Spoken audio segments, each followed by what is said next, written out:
Yeah, that's right. It's wild card weekend, Packers fans, and we get to sit back, relax, and not worry about a thing. Unless you're one of those fans who does like to worry about who the potential playoff foe for the Packers could be in the divisional round. You guys know me. I don't care. I'm rooting for the Packers. They should be favored against whoever rolls into Lambeau next week. But I know some of you are worry warts and like to sit there and go, oh, I want this team. I don't want that team. So let's go through the four potential matchups the Packers could face in the divisional round. You guys tell me in the comments below, who do you want? Let's start with the Cardinals. They're 1-4 down the stretch. One big win in Dallas on the road, obviously. But outside of that, they have not looked good.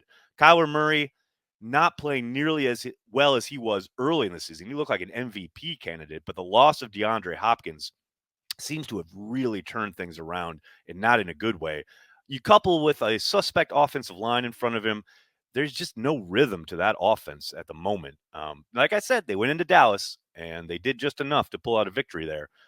But they have not been gelling on the offensive side of the ball. On defense, they are an all or nothing team. They do like to send pressure, and they could potentially be getting J.J. Watt back. Now, he's probably a long shot to play this weekend, but he is coming back from a torn labrum, biceps, rotator cuff, and a separated shoulder. And he could potentially come back for the divisional round. Now, that's provided they end up winning their game, etc. But the defense, the Packers, they moved the ball the first time around, obviously without Devontae Adams. But this is a pressure defense that could give the Packers problems, especially if they're still sorting things out up front along the offensive line. Next, let's look at the 49ers. They are 7-2 in their last 9 games. They are playing some damn good football, including a dramatic final week win over over against the Los Angeles Rams. Deebo Samuel is averaging 6.5 yards per carry in that span, including 7 touchdowns on 53 carries. 7 TDs. The man is a problem, whether you're throwing him the ball, but definitely if he's running the ball. He's going to be an issue regardless of who they face. On the flip side, there is one silver lining when facing the 49ers, and that is suspect cornerback play. Now, I know they had the big dramatic interception to win that Rams game, but ancient Josh Norman on one side, you got the rookie Thomas on the other. That's an advantage for the Packers. That's a potential matchup where, obviously, with Devontae Adams, whoever else they may want to kind of roll out there, whether it's Allen Lazard, maybe one of the tight ends. That's something where you have to think the Packers would have a major advantage, especially at home. Then we look at the Eagles, who are 0-6 against teams that finish better than 500. You got to think there's a reason they're the lowest seeded team throughout the playoffs. There's no doubt that I think most Packer fans are probably hoping for this matchup. It's a bit of a long shot, obviously, going into Tampa. Going to be inclement weather. I don't know how well the Eagles are going to fare, though they do have a pretty damn dynamic running game, which is interesting because at the beginning of the year, they seem to not want to run the ball at all, but it's kind of switching philosophies midstream. They're finding success on the ground, including their quarterback, who is their leading rusher, Jalen Hurts. He has rushed for 784 yards.